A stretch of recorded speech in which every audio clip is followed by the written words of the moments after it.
Michael Imhotep, Founder Network Show.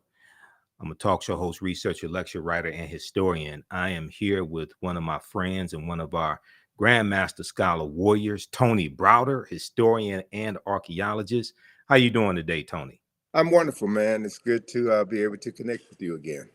Absolutely, absolutely, man. I Been a know minute. yes, it's been a minute. We've talked through Facebook, man, and been trying to catch up with you in and out of the country, things like that. But Tony was one of my first interviews that I did in 2010 when I launched the African History Mm. Network show. And we're celebrating our 13th year anniversary. First launched March 10th, 2010, the hmm African History Network show. And many people know Tony is the author of one of my favorite books, and we use it in my online history classes. I teach Nile Valley Contributions to Civilization. If you don't have this book, you have to get this book, okay? Nile Valley Contributions to Civilization by Tony Browder. So we want to have this conversation. I was talking to Tony yesterday, Friday, and today we want to have this conversation dealing with why Nile Valley civilization history matters. And we're going to talk about some African queens, and also with Queen Cleopatra, we're going to put this in a historical context as well. All right. So, Tony, let people know just briefly some of your historical background and some of your research. I am formally trained as an artist, a graphic designer. My interest in history was piqued on February the 21st, 1977. That was probably before some of your listeners were born. Mhm. That was when I met Ivan Van Sertima. Dr. Ivan Van Sertima was speaking at Georgetown Law School. He had just previously published They Came Before Columbus, the African Presence in America. And it was during that lecture that Van Sertima documented the pre-Columbian presence of Africans from the Nile Valley who had built ships, navigated the Nile River, Mediterranean Sea, and made numerous journeys to the Americas, principally in Mexico, where they brought their cargo of knowledge, astronomy, architecture, engineering, and agriculture, and influenced, helped to jumpstart civilization in the Americas, and that they were known to these ancient people as the Olmecs. And there were at least 20 large heads of these stone carved heads of these Africans that were placed on ceremonial temples and mounds throughout Mexico. And what really blew my mind was when Van Sertima said that these Africans who had come to Mexico from the Nile Valley were from Egypt, and they were black. They were from Kush and they were black. And this was the first time in my life I had ever heard anyone say this, because everything that I had read, everything that I had seen in television, everything that I learned in every school that I had attended, even though they were predominantly black schools, taught Right. just the reverse. So my mind was blown upon hearing Dr. Van Sertima's lecture, and that prompted me to begin to revisit everything that I had learned. And then I discovered what I referred to as forbidden knowledge, information, Okay. historical information, which has been intentionally withheld from certain populations in order to influence how they see themselves, how they see the world, and how they interact with others. So it was my interest in learning this forbidden history that prompted my travels to Egypt, that prompted um, my writing, my interest in studying this information. And another major turning point in my life was in September of 1984, when Ivan Van Sertima, along with Charles Finch and Asa Hilliard, sponsored the Nile Valley Conference at Morehouse College. Right. And that 4-day event cemented to me the power of knowledge. And the interesting thing about this gathering was that it featured not just African scholars and African American scholars, but European scholars who also understood that the historical knowledge of the past had been fragmented and had been erroneously presented as historical truths. So beginning to become aware of the fact that whoever controls your knowledge of the past controls your conception of yourself in the present has really Right. framed everything that I've done. So the work that I've done, the writings that I've done, the study tours that I've done are all designed to introduce people to historical information that it may not have been a part of their formal educational process, but information that is critical to their ability to determine who they are and how they can move into the world and through the world and better interact with others. Okay, excellent, excellent. Now, in just a point of note, because people are asking, so today is Sunday, April 23rd, 2023. We're alive right now. So people are asking that. And you set the tone for this conversation, Tony, because I got to ask you a question about the Olmecs as well. Okay. Okay. Because you just mentioned the Olmecs, right? And I teach about this in my class. And in Dr. David Imhotep's book, The First Americans Were Africans, Documented Evidence, he talks about the Olmec, Mandinka, Egyptian or ancient Kemetic connection. Okay. I want to have you explain that in just a minute. And then also, okay, CS, thanks for your support. If you want to support the African History Network, visit our website, theafricanhistorynetwork.com, theafricanhistorynetwork.com. You all can support us through Cash App, $, the AHN show through Cash App, and PayPal, paypal.me/the AHN show. And when you do it through YouTube, they take a third of it, just so people know, because they're trying to support through YouTube. Okay. Also, give your website, Tony, and let people know how they can support your work. And then I'm going to have you answer that question about the Olmecs. Sure. Well, our website for IKG is www.ikg-info.com, ikg-info.com. That organization turned 41 years old this past February. So we've been doing this for a minute. Yes. And it's a process that is near and dear to my heart because it's all about raising awareness and, as a consequence, raising consciousness. So with regards to the Olmec, I was blessed, brother, to have traveled to Mexico twice with Van Sertima and to see these Olmec heads. And one of the most important parts of our two journeys together was that Van Sertima took the group to the home of Alexander von Wutenow. Von Yes. Wutenow was a former German diplomat who left the German diplomatic corps as Hitler rose in power and demanded that every diplomat swear their allegiance to the Nazi party. So he resigned rather than do that and settled in Mexico City and became a historian of note. Von Wutenow had the largest collection of Olmec figurines, terracotta Olmec figurines in the world.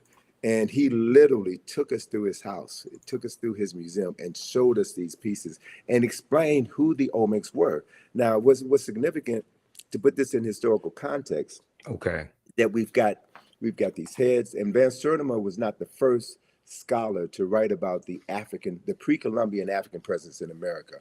Leo Weiner was one of the first scholars. And even Von Wutenow himself has written extensively on this subject matter. So he's showing us that the selection of the very clay that was used to depict these Olmecs was a dark brown clay. And they had access to various colors clay. So he very skillfully and intelligently showed us the difference between the Olmec people and the Toltec people or the Mayan people based on the type of clay that was used to represent these people. So color was an important aspect of his presentation. Another important aspect, man, is that the year, I'm blanking on the year, but the year that we met him was the year that the Berlin Wall had failed. Okay. And Von Wutenow now had an opportunity to go back to Germany because his family were very wealthy and landowners. And so he had a prescribed period of time to go back to Germany and reclaim the land of his forefathers that was appropriated during the Nazi regime. So when we came back to Mexico the following year, we met with Von Wutenow again, and he told us some phenomenal stories about his trip back home to Germany, where he had not been for over 40 years. And his colleagues, some of his colleagues who were Egyptologists, and shared with us that they had evidence of additional Kushite kings, specifically of the 25th dynasty, who are not a part of the historical record, right? So to be able to be in the presence of people who have access to firsthand documentation and can see beyond the veil and add more depth and clarity to a history that has been marginalized was significant to me, was critically important to me.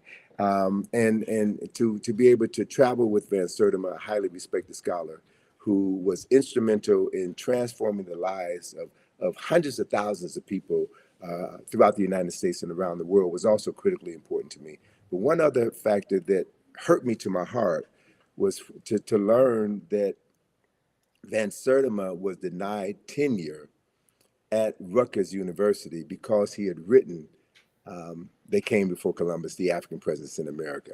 Matter of fact, Van Sertima told me that writing that book was the end of his academic career.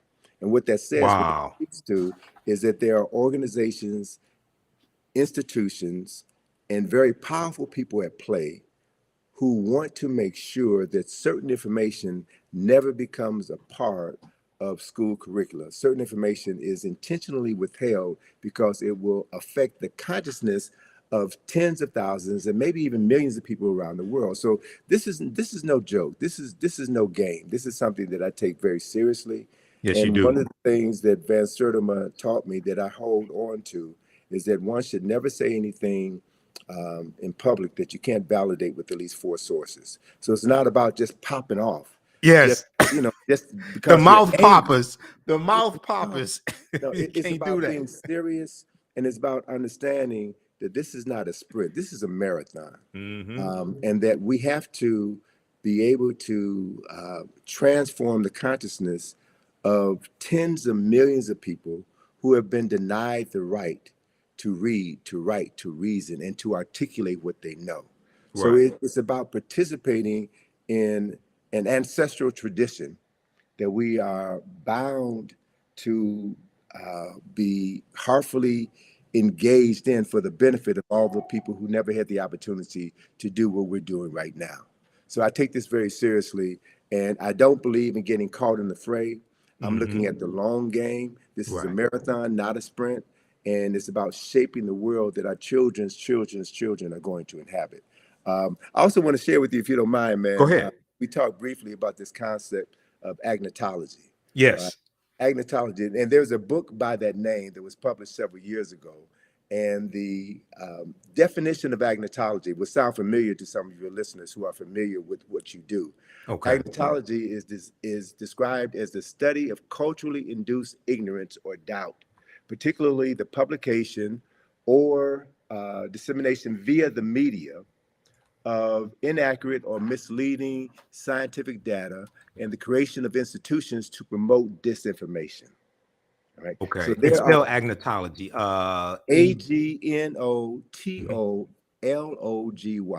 Right. agnotology. All right. Right. And I'm Uh, looking at this Stanford University Press. I'm gonna show mhm. this on the screen here. Just a second. Go ahead. Okay. And so for those of us who have been studying this form of brainwashing, if you will, or Mm-hmm. propaganda, if you will, we should be aware of the book that was written by Dr. Carter G. Woodson in 1933 called The Miseducation of the Negro.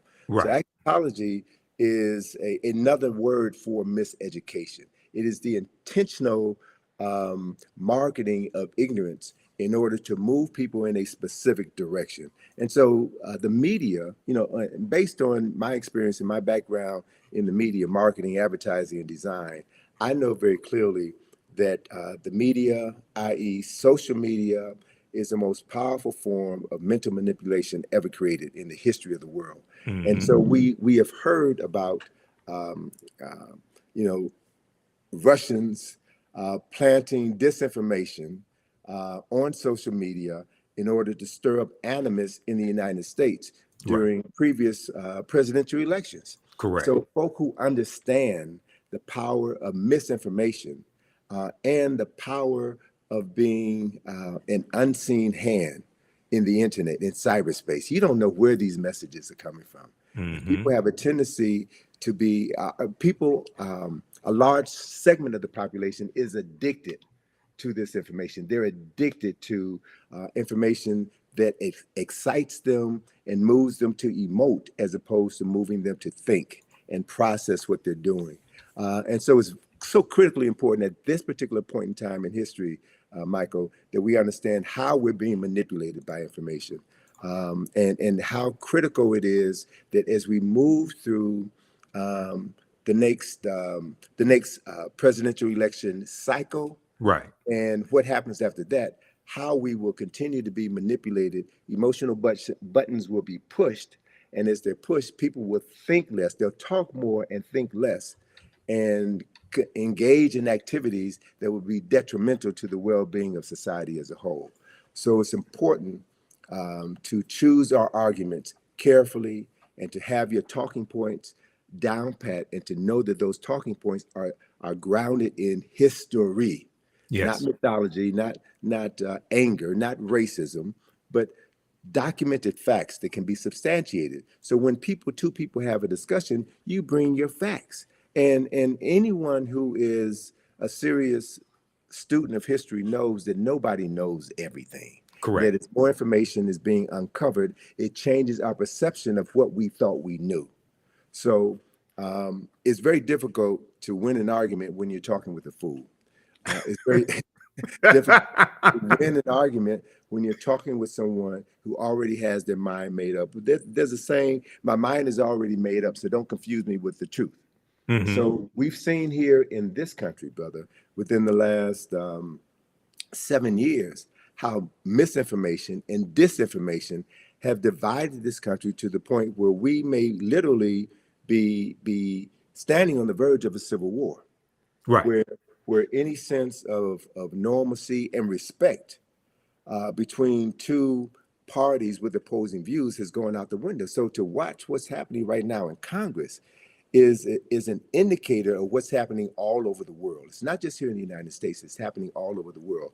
So it's like we're in a fight for the soul, not just of America, as certain politicians say.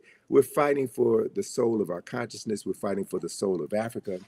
And I think if you're going to be engaged in that fight, you have to prepare yourself adequately. Correct. There is a statement that was made by, I think it was the U.S. Army in an ad that they did a couple of decades ago. They said that the first battle in any war takes place in the mind. And the first casualty of any war is always the truth, right? It's always the truth. So we have to be very clear about what we're talking about so that we can deal with the truth that stands on solid ground and Right. not a truth that liars speak in order to muddy the waters and to move people into a space where they won't be able to distinguish the truth from a half truth from an all out lie. So these are the issues that I think that are so critically important for your listeners to understand. And it's also the reason why I just finished a two-part webinar on why Nile Valley civilization matters.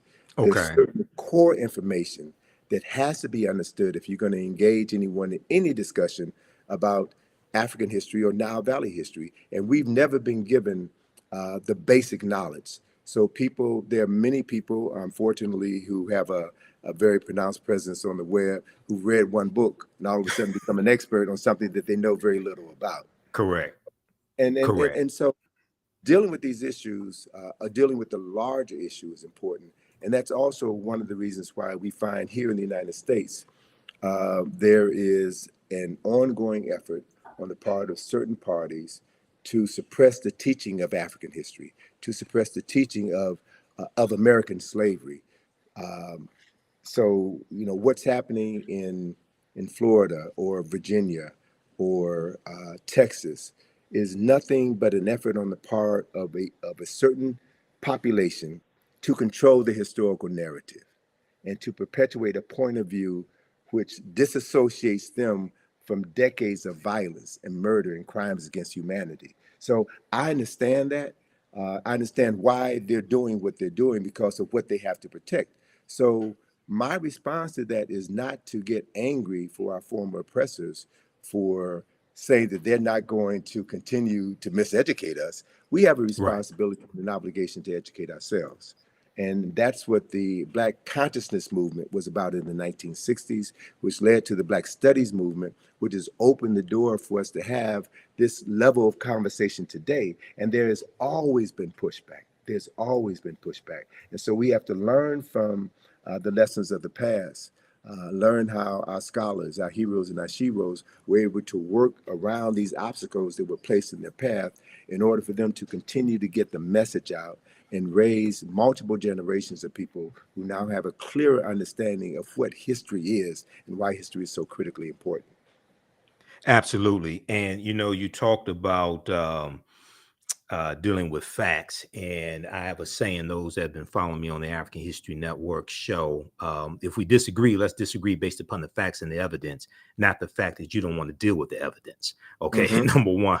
Number two, you talk about marketing. So many people know my degree is in business administration with a major in marketing from Wayne State University. The foundation of marketing is psychology. So this is why a lot of this information I understand better than many people because of my training and having a background in sales and marketing, etc. You mentioned the Olmecs a few minutes ago. I want to hit on this and have you expound on it, and then talk some more about Nile Valley civilization and why this history is so important. So many people are familiar with Dr. David Imhotep, who wrote the book, The First Americans Were Africans, Documented Evidence. He's a friend of mine. I've interviewed him probably 13, 14 times here on the African History Network show. And on page, I'm going to pull up this citation here because we discussed this in my classes also. Page, what page is that in this book? He deals with the Olmec. He talks about the Olmec connection and what you just hit on. I want you to expound on this, because when we start talking about the African presence dealing with the Olmecs, we get a lot of pushback, or people saying, "Oh, you're lying," things of this nature. Okay, so he deals with the. Let's pull this up here. Mandinka Egyptian Olmec connection. Mandinka Egyptian Olmec connection. And I'm going to try to flip over to this slide here. Just bear with me for a second. I got to close out one of these presentations. All right. Let's look at this here. So he says, let's see here. Let's go to current slide. A major ethnic group. And now this is from page 82, I think it is, of the First Americans Were Africans, Documented Evidence. A major ethnic group among the ancient Egyptians were the Manding people, a Niger-Congo homeland in the general vicinity of the Upper Nile Valley, is probably as good a hypothesis as any for the origin of the Manding. And let me try to reconnect here. I want to show this slide. Okay, so we'll do this and let's go here. All right, resume slideshow. That's what we need. The proto-Manding migration. The proto-Manding migration had to have taken place during the African Aqualithic period. That was a wet period in Africa that lasted thousands of years, at a time when the Sahara was fertile and had river systems and great lakes.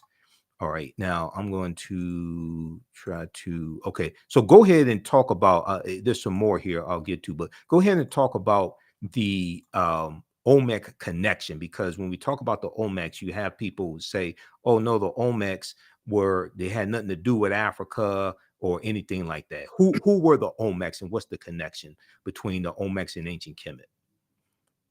Sure. Well, anytime new ideas are introduced into the academy, there will be those who will reject those new ideas, because reputations are built on maintaining certain concepts and ideas. Right. So, as a matter of fact, one of the foremost Mesoamerican scholars was Michael Coe of Yale University, Mm-hmm. and he railed against Ivan van Sertima and his publication, They Came Before Columbus, and the Olmecs, the fact that the Olmecs were African. It was Michael Coe who said, and there you go. I was going to ask you if you had any images of an Olmec head. This is perfect. Yeah. It was Michael Coe who stated, and this is someone with a PhD in Mesoamerican history who taught at Yale University. Michael Coe said that the reason why these Olmec statues had broad noses and thick lips is because the people who carved those statues didn't have the tools to make thin I've noses heard and thin lips. that. All right.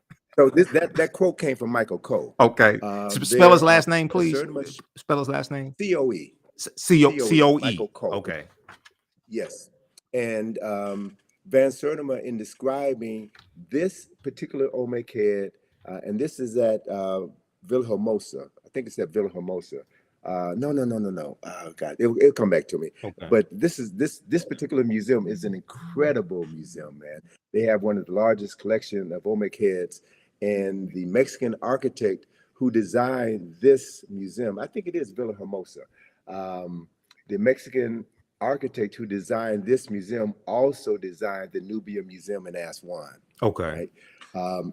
And so Van Sertima had pointed out that the helmet, the leather helmet that is worn by this Olmec personality and several other Olmecs is practically identical to the leather helmets worn by Nubian warriors. Mm-hmm. Right? Right. So he's drawn a number of interesting parallels between these cultures.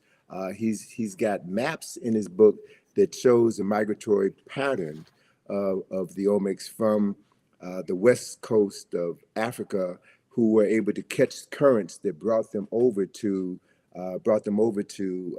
the Americas.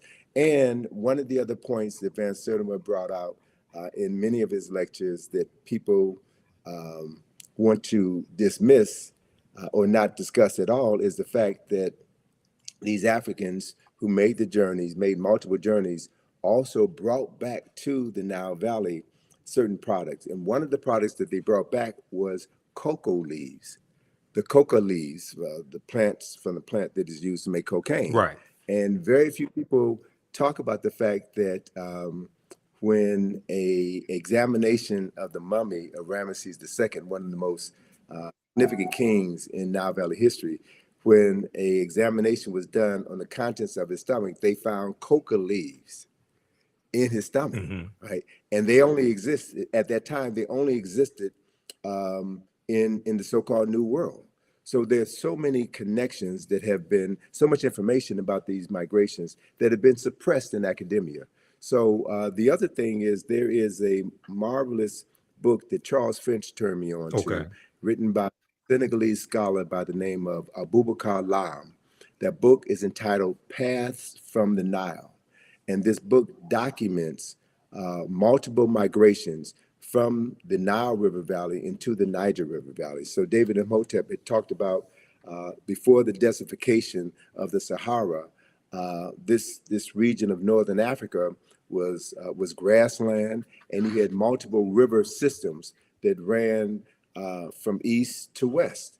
And so if we begin to explore this intercontinental migration of African people from the east to the west, from the Nile Valley to the Niger River Valley, we'll begin to find that there's tons and tons of history that is waiting to be rewritten, the artifacts that are waiting to be unearthed that will add to the story of African people and the migration of African people. And the only way that that story could be told intelligently is if more people of African ancestry get interested in the subject matter and do the primary research. Right.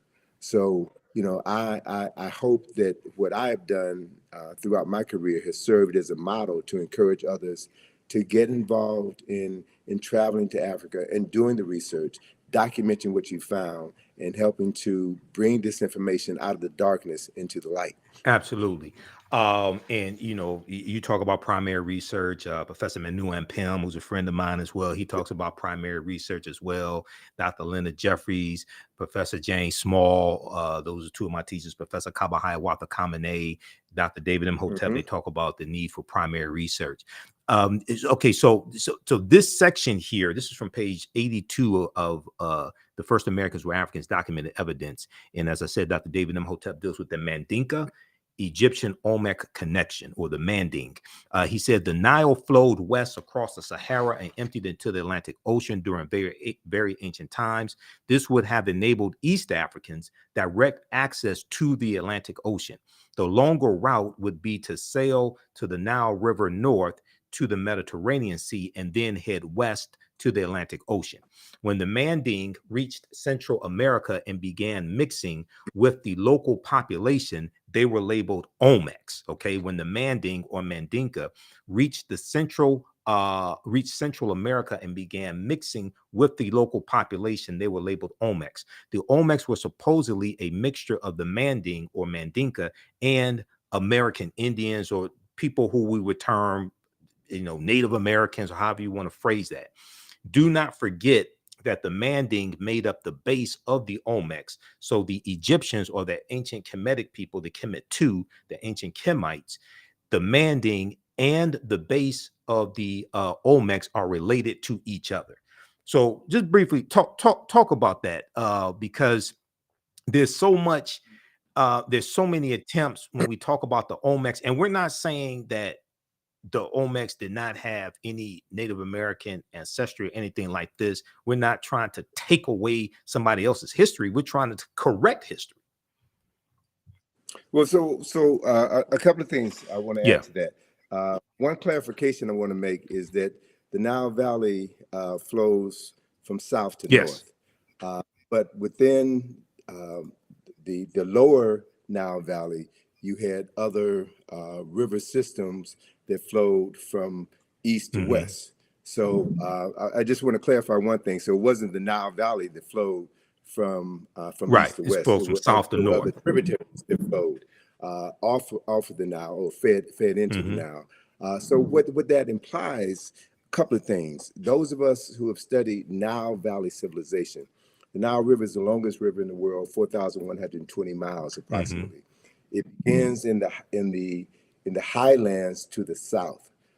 There are two primary sources for the Nile River: Lake Nyanza in Uganda, now known as Lake Victoria, because when Europeans discover Africans, they rename things that Africans Correct. had. But that's the source of the White Nile. And then you have the Blue Nile, which comes out of Lake Tana.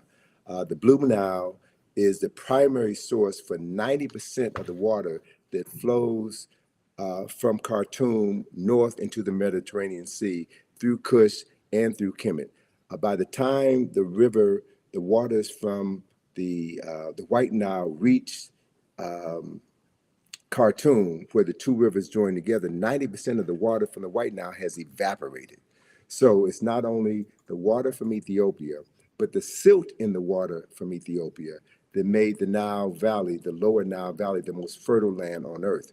So Dr. John Henry Clark refers to the Nile Valley as the world's longest and oldest cultural highway. So we know the people, products, resources, in addition to the water, flow from south to north. So when you look at the development of Nile Valley civilization, you'll find that the primary science, the primary mythology, if you will, of Nile Valley civilization came out of the south, came out of the upper Nile Valley. And I'll share this with you, and then I'll go on to finish answering your question. So the primary mythology of Kemet and Kush is associated with Asar, Aset, and Heru, who we know better by their Greek names, Osiris, Isis, and Horus. Yep. They're the foundational mythology of Kemet. That story of Asar, Aset, and Heru that was instrumental in the founding of Kemet from the first dynasty on, that story originated in Ethiopia at least 4 to 6,000 years earlier. Among the people known in southern Ethiopia as the Omoro people. That same story is there. And as it flowed northward down the Nile, it modified over time, right? And became slightly interpreted, but that is a fundamental story. So you also had situations where as Africans migrated from south to the north, they also migrated from the east to the west. So there was this flow, this intergenerational transference of knowledge and technology over time and space from the east coast of Africa to the west coast of Africa. And much of that information is now really beginning to come out. And what it does, the coming of this information will shatter all of the myths about West Africa.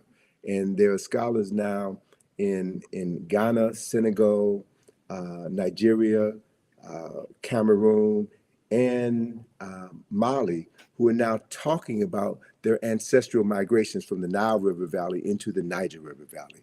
So we're living in an age of incredible discoveries where new information is going to be coming forward. So as part of that migration of Africans from West Africa into the Americas, what we're talking about is the further transference of African knowledge and African technology. So those who have a vested interest in maintaining the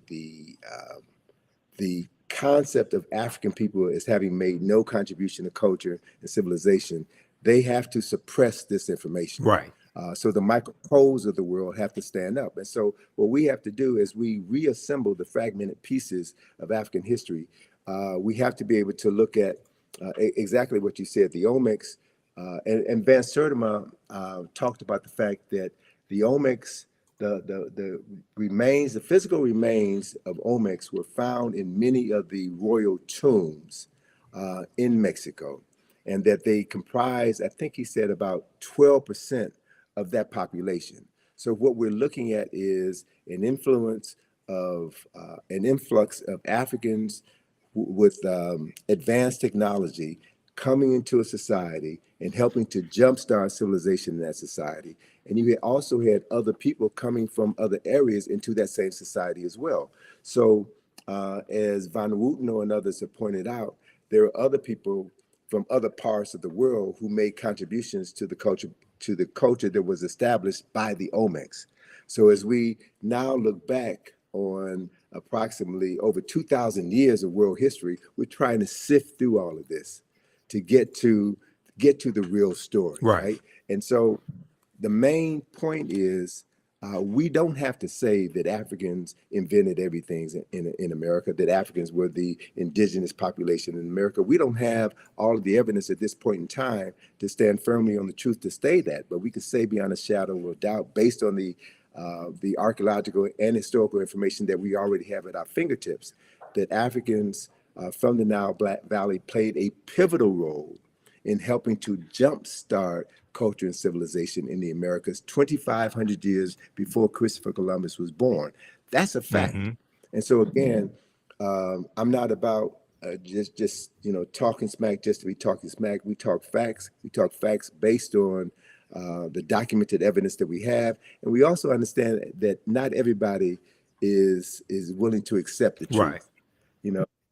And so we teach the truth. We teach what we know to those who are ready to receive it. And we have to assume responsibility for doing that and not leave it to our former oppressor to teach our children, our most precious resource, teach our children information that would transform their consciousness. And with that transformation of consciousness, with them seeing themselves as people with a long documented history, as people with lives that matter, they will do what every culturally conscious person does, and that is tap into their ancestral memory. See, that's really what all of this is about, because when we look at the greater arc of human history, we have to acknowledge a fundamental fact that no people on this planet have been as marginalized as people of African ancestry have been on the continent and in the Americas. And part of that marginalization is about the usurpation of the historical memory of those people. And after the end of this process of enslavement, you still have to continue the enslavement of the mind, right? So whoever controls a person's thinking controls everything that they're able to do in their lifetime and everything that they're able to pass on to the lifetimes that will come after them. So it's a battle for the mind. It's always been a battle for the mind. And so knowing your history, going to sources, and being courageous enough to say, I don't know it all, but I'm learning. As Neely Fuller says, I'm still learning. And as we learn, we get more information, and that information buttresses what we already know, or it provides a new kernel of truth that allows us to explore another field of study that expands what we thought we knew. So this is the journey, and this to me is what this process is all about, man. And it's exciting. It's exciting to be engaged in this process. And it's also important to know that the closer you get to the truth, the more your enemies will try to suppress you. Yes. Right? That's when you know. That's when you know you're going in the right direction.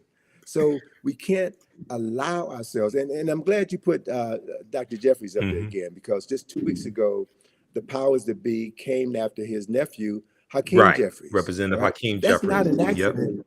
That's not an accident that is happening now. And they're bringing up issues that came to the fore in, what was that, 2001.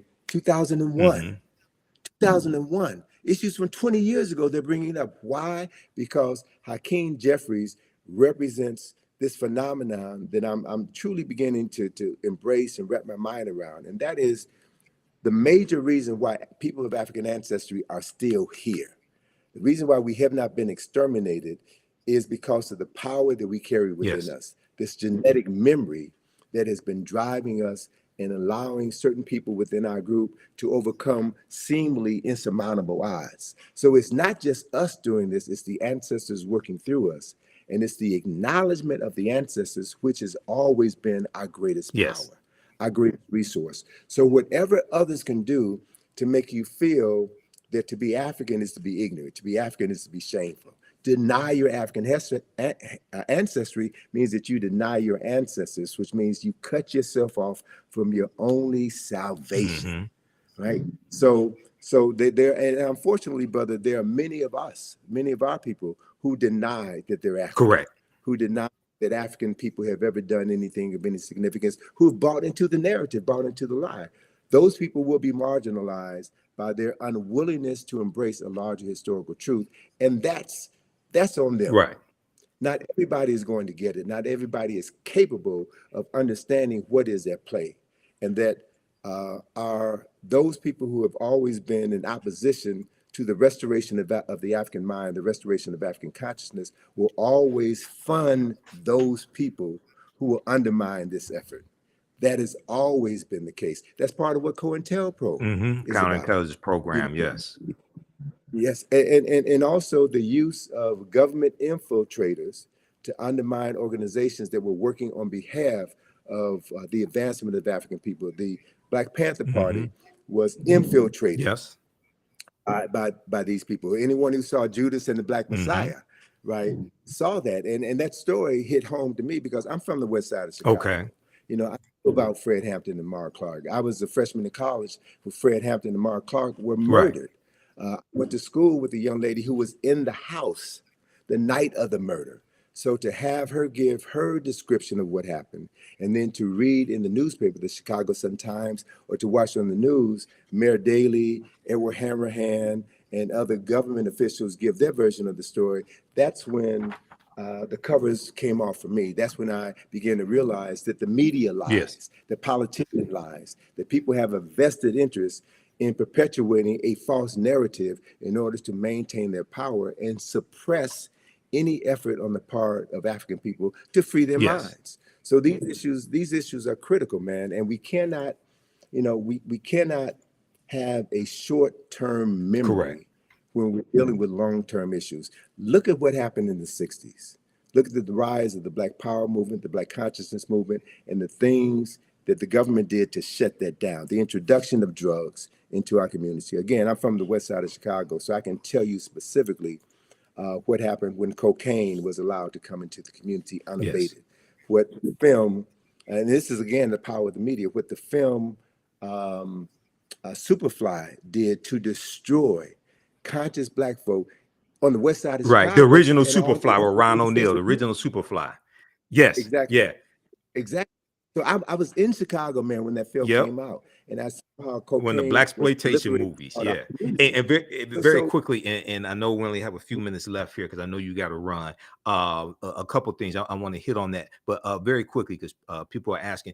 Also, if you want to support the African History Network, you could do so Cash App, $ the AHN show through Cash App or through PayPal, paypal.me/the AHN show. We have the links on our website, theafricanhistorynetwork.com, theafricanhistorynetwork.com. I put the links there because some people have set up fake African History Network Cash App accounts and they've been stealing money from us. Okay. So we have the actual links there. You can click on it.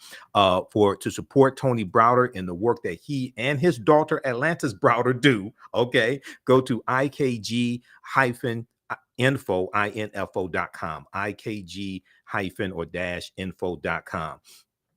You mentioned Superfly, and I want to talk about that for just a quick minute, and then have you connect Nile Valley civilization and history to Queen Cleopatra, put it in a historical correct context. Okay, we're not going to let that dominate the conversation. Nathan McCall, the author Nathan McCall, he had a book out in the 1990s called Makes Me Want to Holler. African-American man makes me want to holler. And I read his book, and he talked about how in the 70s the movie Superfly made he and his friends want to sell drugs, to live that type of lifestyle. Okay. And he ended up going to prison. He became a journalist. I think it was either the Washington Post he ended up writing for. Washington Post. Yeah, I read his book, and his book was fantastic. And I had the book on tape, but that deals with the power of the media. Okay. And Dr. Leonard Jeffries has talked about previously how those blaxploitation movies, not all of them, there were some good movies, but how some of those movies showed us in the worst light and promoted drug usage, pimping, selling drugs, things of this nature. And white people profited off of these degrading images of African Americans. Right after Dr. King's assassinated in 1968, Malcolm X assassinated in 65, the Black Panther Party for Self-Defense is infiltrated and largely derailed, okay? And then you have these movies. So we got to understand that chronology. Connect the Nile Valley civilization history to putting Queen Cleopatra VII in the correct historical context, please. Great. So the perfect example I can give you is the work of Dr. Asa G. Hilliard III, who established a framework for understanding Nile Valley civilization. And he divided Nile Valley civilization into 4 golden ages.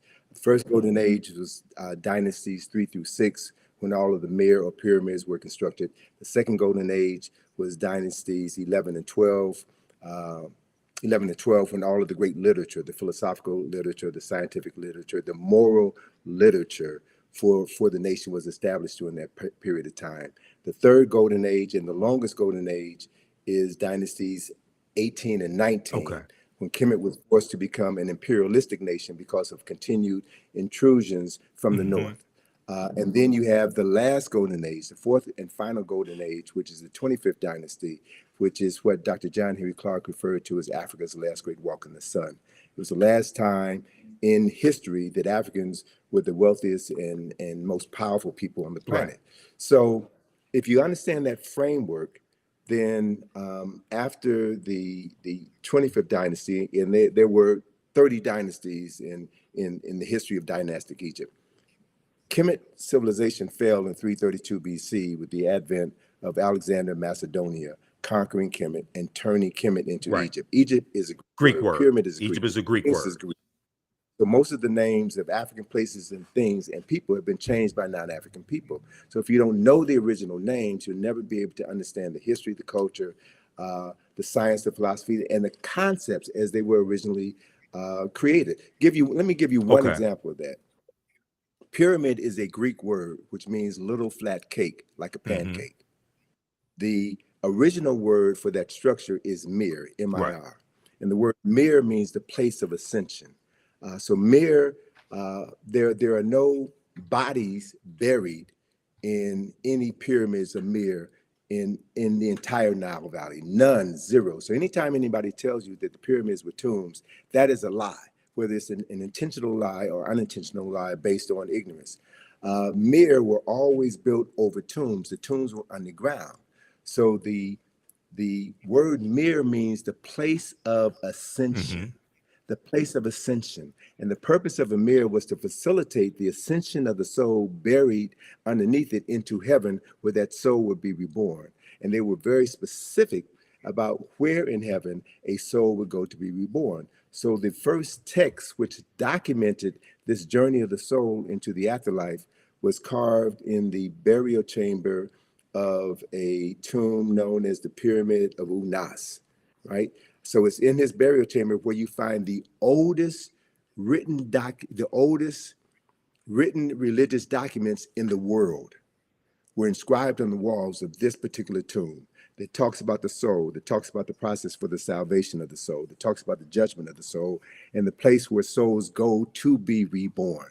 So the framework for Western religions can be found in the Nile Valley. So it's important to reclaim the names. It's important to understand chronology and history. So in that context, Alexander Macedonia conquered Kemet in 332 BC, and the word Egypt derived from the name Ha-Ka-Ptah, which is the temple of the spirit of Ptah in the city of Mennefer, which was later renamed Memphis by the Greeks.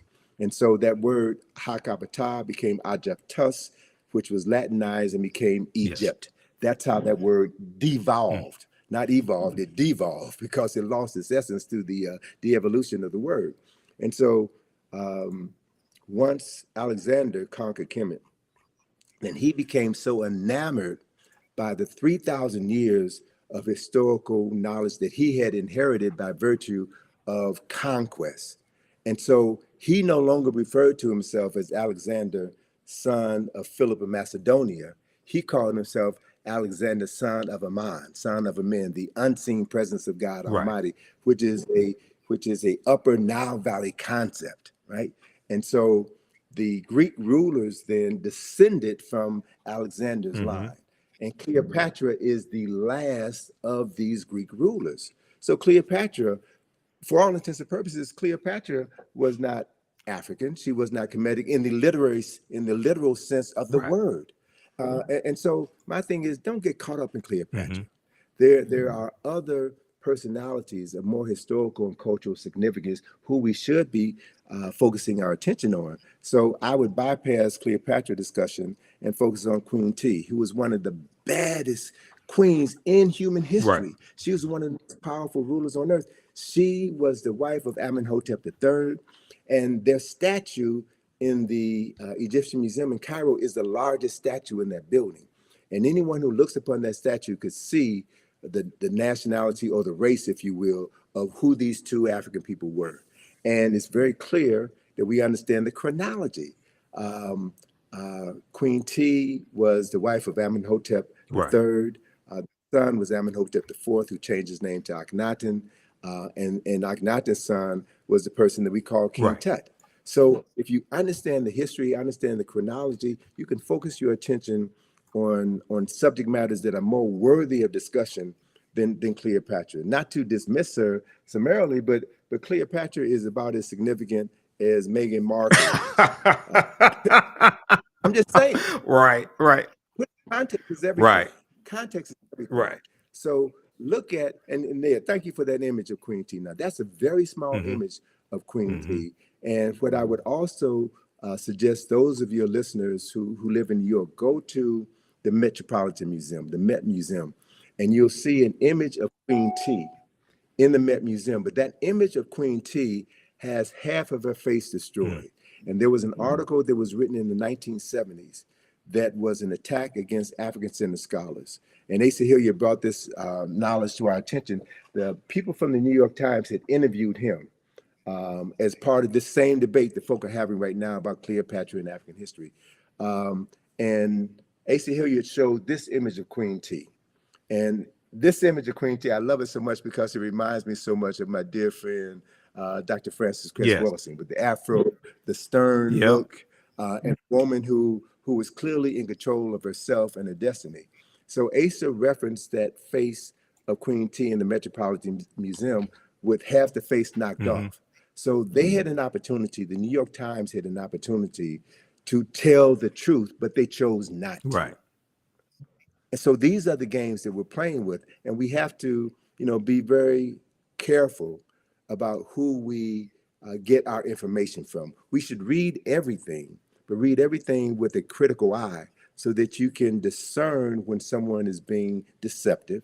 You can discern when you're being immersed into aspects of the truth so that you can ground yourself on the truth and not be led astray by arguments or false narratives that is designed to neutralize your strength, your power, and to waste time. Yes. We really don't have any time to waste, Yeah, brother. absolutely. And speaking of time, I know you have to run, so I want you to let people know about. You told me Egypt on the Potomac tour is going to start back up. Give people the website, and then family watching. As soon as we finish with Tony, I'll let you know about my online history classes I teach on Saturdays and Sundays, because we have a class today at 3 p.m. Eastern Standard Time. Go ahead, Tony. So through our company, IKG, we have been presenting this information for over 40 years. We've done numerous publications. We have numerous activities. One of our most significant activities is our Egypt on the Potomac field trip, which is something that I created in 1986. So Egypt on the Potomac is designed to show people the Egyptian presence, the Kemetic presence in Washington, Right. D.C. And I've done research. We've been doing this for well over 30 years, and no one has ever challenged me based on the information that we put forward to show that America's founding fathers chose examples from the Nile Valley, from Kush and Kemet, in order to establish the foundation for what has become the capital of the wealthiest, most powerful nation in human history. So that activity has been curtailed for the past 3 years because of COVID. But beginning on May the 6th, we will have our regular 3-hour bus field trip of Washington, D.C., where we will take you through various locations throughout the city, and explain the architectural, the symbolic, and the mythological elements of Nile Valley civilization, which have literally been hidden in plain sight. We connect the dots, and we empower people with the ability to see their history and use that history to transform their consciousness. So anyone can go to our website, ikg-info.com. We also have another project that we're going to be unveiling at the Thurgood Marshall Center, where we're based in DC. It's the John Henry Clark Enhanced History Project. This project, we have 400 square feet of wall space where we're going to be using information inspired by the work of John Henry Clark to tell the story of people who've been written out of the respectable commentary of human history. And this project is my response to certain historical shortcomings in the National Museum of African American History and Culture, which is a phenomenal structure. The only issue that I have with it is that it begins our history in the basement, and it begins our history with slavery. Right. It doesn't talk about who we were prior to our enslavement. Exactly. So the cornerstone of the John Henry Clark Enhanced History Project is a 25-foot long mural, which illustrates 8,000 years of African excellence and success, an undeniable 8,000 years of African excellence and success, which was undermined by the Ma'afa, the European and Arab enslavement of African people. But we have come through the Ma'afa, we have survived. Yes. And through the work that you're doing, through the work that others are doing, we are doing our best to bring forbidden knowledge into the community that needs the knowledge the most, so that they can transform their consciousness and create a world that is worthy of their children and their children's children's inheriting, based on accessing ancestral knowledge and recreating the genius that we were born with. So that's the process, man. And let me just, in closing, let me just share that my good colleague, Charles French, has a new book coming out next month. It's 10,000 years of Nile Valley history. Okay. 10,000 years of Nile Valley history. So I'm really pleased to see that there's more scholars, more sisters and brothers who are doing the work and documenting a history that has been suppressed for so long. And all we have to do is read and study and create spaces within our home. Every home should have a library. Correct. Right? The parents in those homes should spend time reading with their children and having intelligent discussions about how to articulate that history. Everybody pays taxes, and our tax dollars are being used in schools to miseducate many children, Black, brown, white children in the classroom. Right. So we have an obligation as taxpayers to see to it that certain information is accessible in the classroom. And if it's not going to be taught in the classroom, we need to demand of our churches, our fraternities, our sororities, our barbershops and beauty shops to turn those spaces into spaces where we can teach our children and their parents and elders in the community who they are. Correct. So we can transform our consciousness. And I'll close on this point. You know, I'm kind of peeved that folk are spending too much time talking about Cleopatra. And I need to hear folk talk about what's wrong with Megan Thee Stallion. Woo! What's wrong with Cardi Hey, B? brother, they don't want to have that because- conversation. Oh, let me just say quickly, and I'll let you go ahead and finish. Dude, the information I put out about the song WAP from Cardi B and Megan Thee Stallion. Now, here's the thing. When we do a systems analysis, I went through and broke this whole thing down.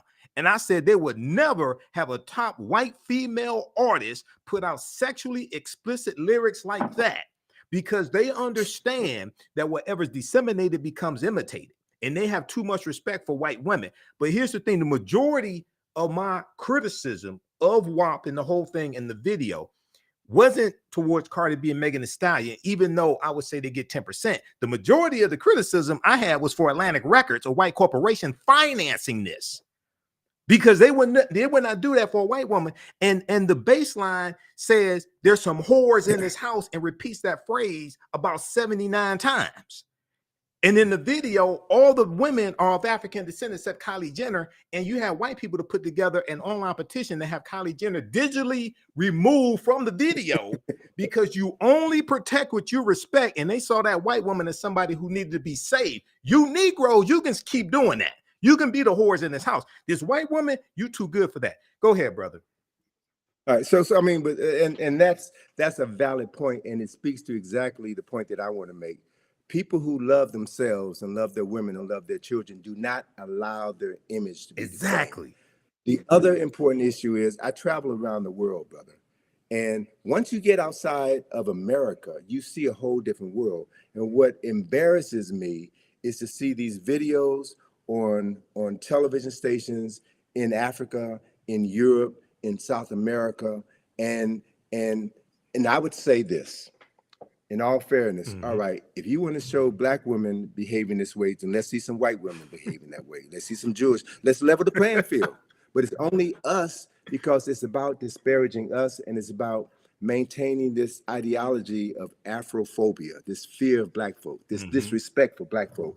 And so we have to accept responsibility for that. So I'm not going to let Megan Thee Stallion and Cardi B off the hook.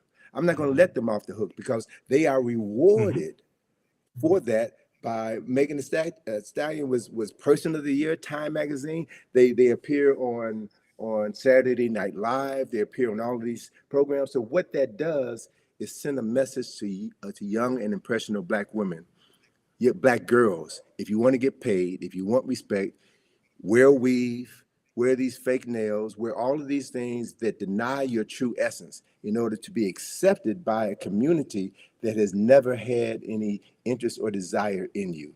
And so these are conversations that need to be had. Many of these conversations, I think, should be had behind closed doors and not on the internet, because you never know who's listening. We need to have private conversations, and we need to talk about how we can advance the culture and present favorable images of us, because the media, as I stated at the beginning of this conversation, the media is the most powerful form of mental manipulation ever created. And we're getting played. We're getting played. So, I always encourage people to take responsibility for yourself, to think before you speak, and to think about the long-term implications of everything you do. So emotion is all right, but emotion needs to be balanced with intelligence. It needs to be balanced with the ability to articulate what you think and to associate with people who are doing the same thing. The reality is, what I've learned over my 71 years of life here on planet Earth is that this information is not for everybody. You're not going to get everybody. It ain't about everybody. It's about moving and working with those people who are willing to learn, willing to commit themselves to something greater than their own individual and selfish interests. It's about building for future generations. So that process is happening, brothers. I'm encountering more younger sisters and brothers. When I say younger, I mean folk in their 20s, 30s, and Okay. 40s who are finally getting it, who are thirsty, who want this information. These are the people that we need to be focusing on. We need to help frame the historical understanding of topics so that they don't get sidetracked by these games, by these traps that are set up just to waste their Right. time, but stay focused like a laser, do the work, love Yes. yourself, right? And demonstrate that love and how you interact with other people who look like you, and build something tangible together that is going to outlive you, something tangible that can be passed on to future generations. And if you can do that, man, if you can do that throughout your lifetime, then we can say that the day will come when our ancestors will return and have bodies to use that will allow them to create heaven on earth once again. Yes. It doesn't make sense to me, and I keep saying I'm going to close on this, but Hey, take your time, man. I know you got something to do after this, but take your time. I'm not rushing you. Okay.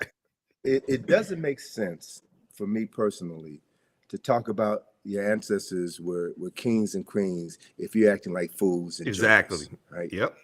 And the other reality is that less than 0.1% of any nation's rulers were kings and queens. The vast majority of people were ministers and prime ministers, were scholars, were researchers, were scientists, were astronomers, were physicians, were healers, were masons, were architects and engineers.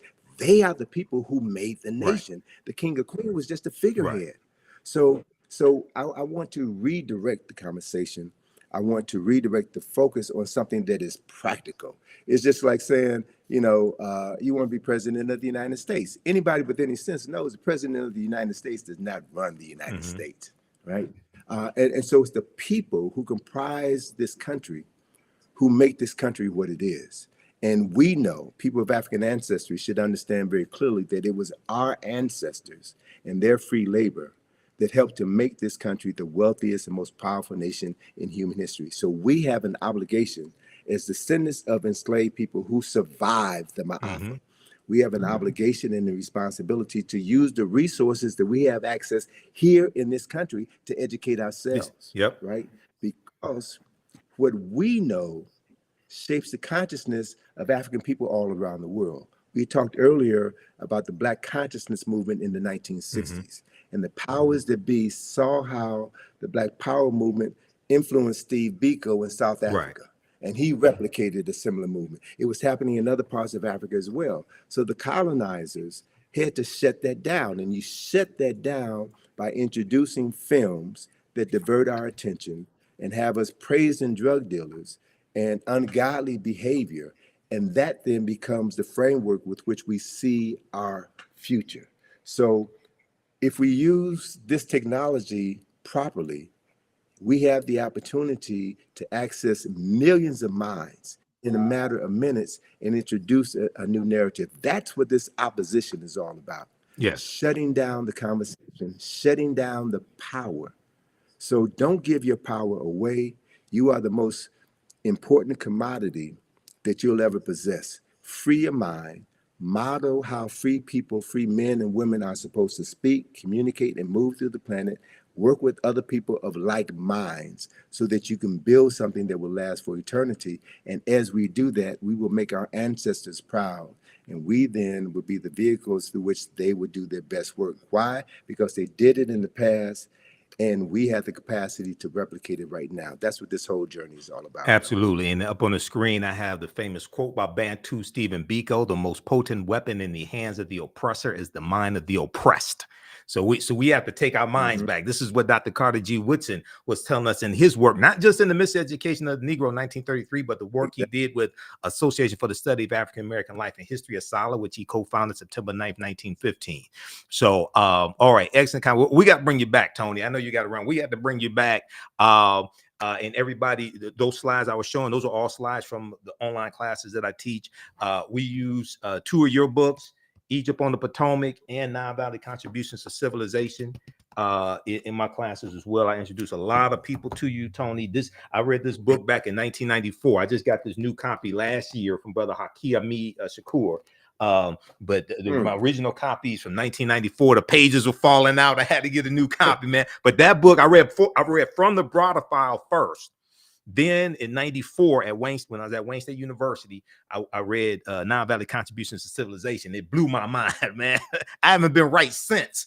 Okay, it corrected my mind. Right. You have been right. It corrected my mind, man, but it blew me away, brother. So you got to write. This is volume 1, man. You got to write volume 2. You got about 20 volumes in you, brother, man. But you got to write volume 2, brother. Well, brother, that's one of the reasons why I need to use the time that I have left to redirect my energies. I've got a ton of information that I need to get out. Yes. And so I'm going to be focusing on doing more writing and continuing to push my daughter out, because what I have established is a legacy that she's going to continue. So, last December, I had some health challenges, and I was unable to travel to Egypt, take my group to Egypt. So my daughter stepped up and did it. Oh, that's good. So to Shout know out to Atlantis. that we're preparing the next generation, man, is really what this thing is all about. Because we're not going to live forever, and we can't do everything ourselves. So we should be training cadres of young people, man, to know who they are and to live that knowledge in everything that they do. That then is how we change the world. So, it's a pleasure to be on the program. We got to have you back soon, brother. Yep. And I'm wearing the Black Friday shirt because we're in the documentary series from Rick Mathers, director Rick Mathers, Black Friday, What Legacy Will You Leave? Okay. All right, Tony, everybody visit ikg-info.com. Support Tony Browder, support his daughter Atlantis Browder, and also support the African History Network. All right, Tony, you have a good day, brother. Hotep. All right, peace. Take care, man. Appreciate it. Peace to you. All right, everybody. So that was one of our esteemed scholars, one of my friends for years, Tony Browder. He was one of my first interviews that I did in 2010 when I launched the African History Network show. I'm going to give you a little information about the online history classes I teach on Saturdays and Sundays. I'm Michael Imhotep, founder of the African History Network, host of the African History Network show. I'm a historian, been studying history 31 years. I'm a researcher, lecturer, writer, historian, talk show host. You see me on Roland Martin Unfiltered on Fridays. I'm a political commentator as well. You see me on Faraji Muhammad show, The Culture, also. You can support us, $, the AHN show through Cash App, and also through PayPal, paypal.me/the AHN show. Visit our website, theafricanhistorynetwork.com, theafricanhistorynetwork.com, or africanhistorynetwork.com. It'll redirect you to our new website because I just bought back my domain name, africanhistorynetwork.com. We lost it, and I just bought it back. So okay, let me see.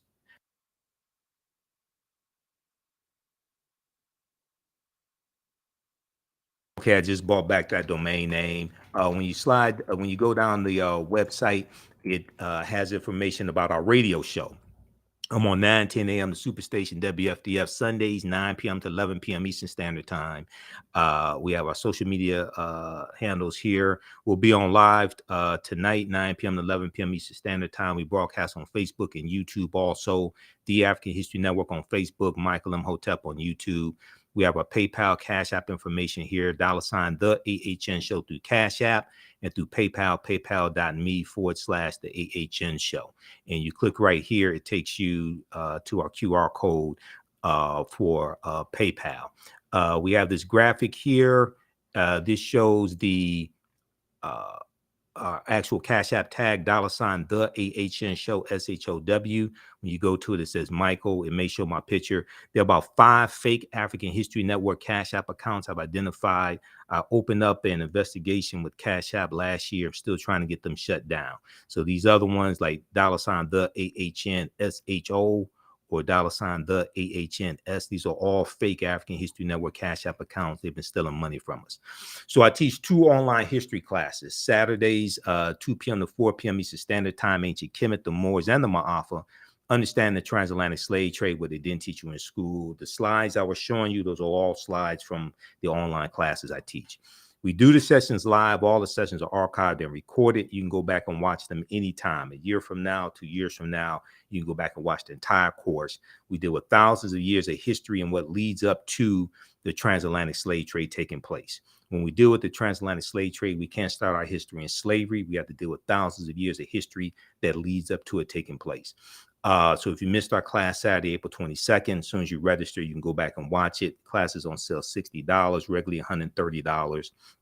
This helps support the research, helps support the African History Network, helps us broadcast the show. You can click right here. We have a video that gives an overview of the classes.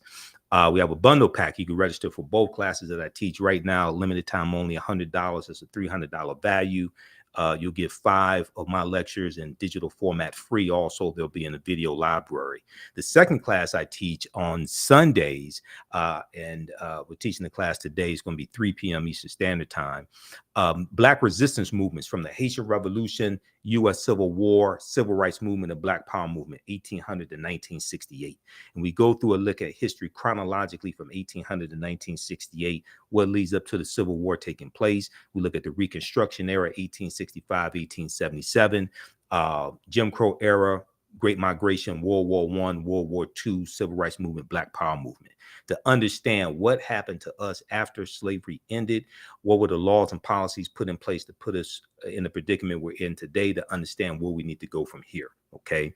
So this class picks up basically where the first one leaves off, okay? It's a crucial class. I put together the curriculum for both of these courses, been studying history 31 years. We deal with, in both of these classes, there's about 80 or so articles that we reference, books that we reference, there's a ton of information, okay? So we're teaching the class today, 3 p.m. Eastern Standard Time, Black resistance movements from the Haitian Revolution, U.S. Civil War, Civil Rights Movement, and Black Power Movement. Okay, so you can register for those classes. And very quickly here, I'll show you just a brief introduction to understand the transatlantic slave trade, what they didn't teach you in school. And that I've been teaching this class on and off since 2017, okay? We use 2 of Tony's books in the class. We use 2 books from Runoko Rashidi as well. And there's in yesterday's class, there was a interview that I did with Runoko back in 2014. And we talked about Chevalier, Joseph Ballone, who the movie Chevalier is about. All right. So I'm about to re-release that interview to let people hear that information also. Okay, let me show you this here quickly. And we dealt with this. We just had our class on Saturday, fantastic class, Ancient Kemet, the Moors, and the Ma'afa, Understanding the Transatlantic Slave Trade. I'll post the link here. Mississippi River. Now, you know, somebody asked about the Mississippi River. You know, Memphis, Tennessee is named after Memphis in Egypt. Okay, we talk about this in the class. Memphis, Tennessee is named after Memphis in Egypt, and one of the founders of Memphis, Tennessee was General Andrew Jackson, who then became President Andrew Jackson. And Memphis, Tennessee sits at the mouth of the Delta, the Mississippi River, and the Mississippi River was looked at to be the Nile River of America. The Mississippi River is looked at as the American Nile. Civilizations are built along long rivers. Civilizations were built upon along the Nile River. This is something that Dr. John Henry Clark talked about as well. Okay, now, so there's a relationship between Memphis, Tennessee, and Memphis in Egypt. Now, we can't start studying our history in slavery, even when we deal with the transatlantic slave trade. We can't start in 1619. I know the 1619 project is out. There's some good information in there. There's some problems with the 1619 project as well. I wouldn't say ban it or anything like that. But African people been in the land we call the United States of America going back at least 51,700 years ago. So we can't start in 1619 or the 1440s when the Portuguese get involved, 1441 with Anton Gonzalez going into Mauritania, taking out about 12 Africans, taking them back to Portugal.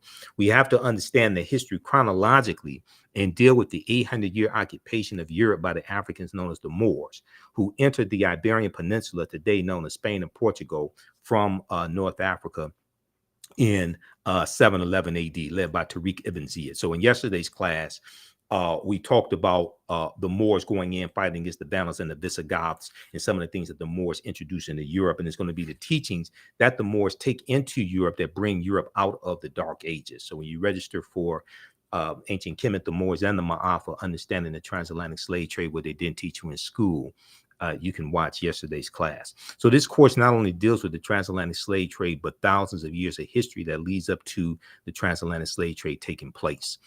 August 2016-19 marked the 400th year anniversary of those 28 odd Africans or 28 odd Negroes coming into Point Comfort on the White Lion pirate ship. It was a pirate ship. It was an English pirate ship on August 2016-19 in what would later be called the colony of Virginia. This year was known as the Year of Return, as many African Americans were and continue to reconnect to Africa and are traveling to Ghana and other West African countries. When we discuss the transatlantic slave trade, we have to first understand that African people are the original people of North, Central, and South America and have been in the land we call the United States of America at least 51,700 years. So as we talked about with Tony, Dr. David Imhotep, the first Americans were Africans, documented evidence, his book. His second book came out in October of 2021. The first Americans were Africans, revised and expanded. On page 14 of his book, he deals with evidence found in Allendale County in South Carolina by Dr. Albert Goodyear, who's an archaeologist at the University of South Carolina. This was a discovery made in 2004, and they found 13 different types of evidence to thoroughly document an African presence in the land we call the United States of America, going back at least 51,700 years ago. They found artifacts, architecture, campsites, carvings, Egyptian writings, footprints in lava, genetic M174D haploid groups dealing with DNA and genetics, linguistics, paintings, skulls, skeletons, structures, and tools. They found 13 different types of evidence. This is why we can't start our history in slavery. The original people of the land that we call the United States of America were African people. Okay, these were the Khoisan. The Khoisan have the oldest DNA on the planet. They come from Southern Africa. They're the ancestors to the Ainu and the Twa, the short-statured Africans. All right. Now here's a picture of Dr. Albert Goodyear. He's a white archaeologist at the University of South Carolina. This is an article from ScienceDaily.com that came out November 18, 2004.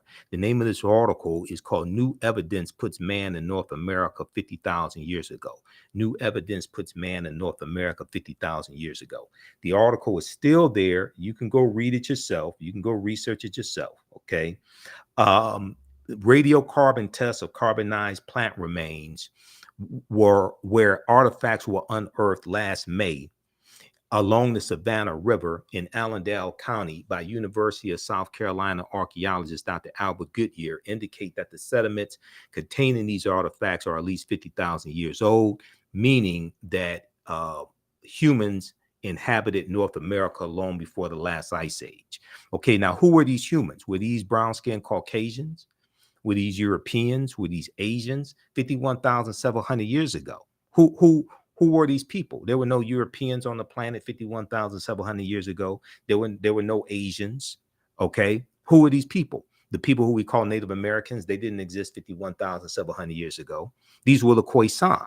Now, in October 2012, genetic study published in Science magazine found that the Khoisan in Southern Africa are the oldest ethnic group of modern humans, with their ancestral line originating about 100,000 years ago. The Khoisan, formerly called by the derogatory term Bushmen, are genetically unique and no other currently known population had separated so early from our common modern human ancestor, according to the report. Okay, now here are two Khoisan women. These are the short-statured Africans. Okay, now the Khoisan live mainly in Southern Africa in territory spanning Botswana, Namibia, Angola, Zambia, Zimbabwe, and South Africa. They are largely divided into two groups: hunters and gatherers, known as the Sans people, S-A-N-S, and keepers of the livestock, known as the Khoikhoi people. The Khoisan languages include the distinctive click sounds that are not found in the languages of their neighbors. So AtlantaBlackStar.com had a good article called 5 Ethnic Groups That Prove the First Humans Were Black. 5 ethnic groups that prove the first humans were Black. Okay. So this is just a sample of the type of information we deal with in this class. It's a 12-week online course. We deal with thousands of years of history. We look at archaeological discoveries that have come out in the last 15, maybe going back 20 years. We look at the discovery of Tanis Heracleon that was discovered, that was revealed in 2013. They had been doing the excavation even before then. And this is the lost city of Egypt that was built around 8th century BC, okay, lost for about 1,200 years, the lost city of Egypt. And they found 16-foot tall statues, gold coins. They found dozens of ship anchors, things like this at the bottom of the sea. All right. We deal with different archaeological discoveries like this one coming out of Morocco in 2017. This one, now what we see as more and more of these archaeological discoveries come out, we see that the deeper they dig, the blacker the planet gets, the more research they do, the older we get. All right. So this discovery here pushed back the timeline about 100,000 years. And people like Dr. Charles Finch, who Tony Browder mentioned, people like Runoko Rashidi and other scholars, they've been saying that Homo sapiens are at least 300,000 years old and not 75,000 to 100,000 years old. So this is an article from NBCnews.com. We're older than we thought. New find pushes human origin back 100,000 years. This is an article from June 7, 2017. I remember the date because that's my birthday. It's not just Prince's birthday. It's my birthday also.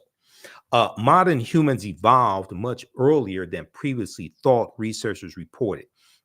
New discoveries at a rich site in Morocco show modern humans were hunting and probably cooking game animals 300,000 years ago, 100,000 years earlier than scientists have believed until now. So when these discoveries come out, they have to keep pushing the timelines back. You know, Juvenile had that song called Back That Thing Up, okay, like 1988, 99. They keep having to back that thing up. They keep having to back the timelines up when these discoveries come out. The deeper they dig, the blacker the planet gets, the more research they do, the older we get. New discoveries and new dating methods show that, in fact, many of the bones belong to modern Homo sapiens, and they lived as far back as 300,000 or 350,000 years ago. Now, the earliest previous Homo sapiens bones dated back 195,000 years ago, and they were from clear across the continent in modern day Ethiopia.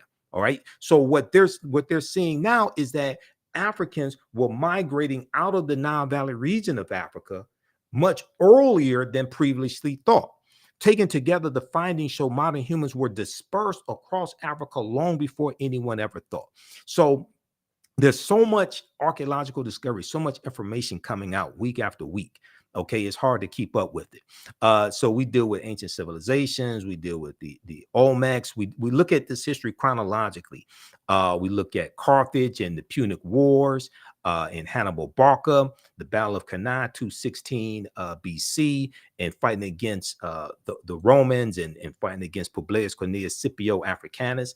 And Africa was not named after a Roman general named Publius Cornelius Scipio Africanus. He actually takes his surname after the Battle of Zama in 202 BC, where he defeats Hannibal Barca. And the word Africanus is Latin, which means of Africa or belonging to Africa. So, for instance, if you look at Cassell's Latin English Dictionary, 2002 edition, page 11 in the entry for a fear, or any Latin English dictionary, not just specifically this one, but when I was doing my research on language, this was one of my sources. Africanus means of Africa or belonging to Africa, and that prefix, the free referred to a Black African people in Algeria and Tunisia. And we know that Tunisia, that region of Tunisia was historically called Carthage, where the Carthaginians were. The Carthaginians are descendants of the Phoenicians. The Phoenicians are descendants descendants of a larger group of Africans known as the Garamantes. So in African People in World History by Dr. John Henry Clark, page 14 and 15, he says the Nile Valley's first age of high cultural grandeur lasted until the eve of the Christian era. Some aspects of it survived the Greek and Roman occupation of parts of North Africa. After the rise and decline of Greek civilization and the Roman destruction of the city of Carthage. So Carthage is destroyed in 146 BC by Rome.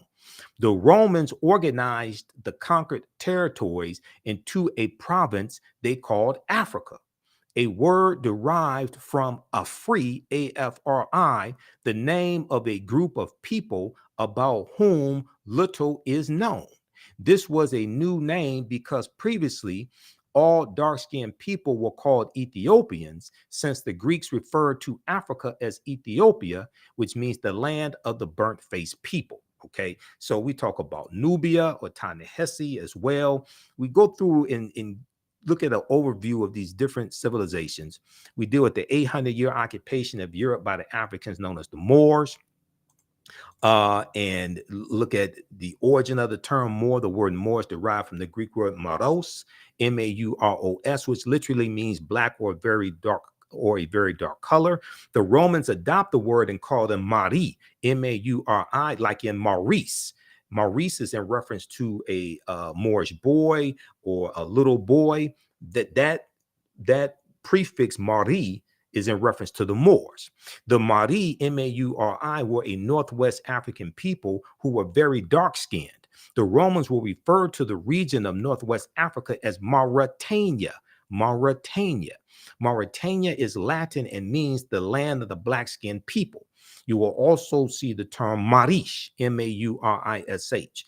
One of the sources that we use in the class for documentation. Now, you don't have to buy any of these books to follow along in class. You don't have to buy any of these books, but I use this as reference to document what I'm talking about. Proper documentation ends all conversation.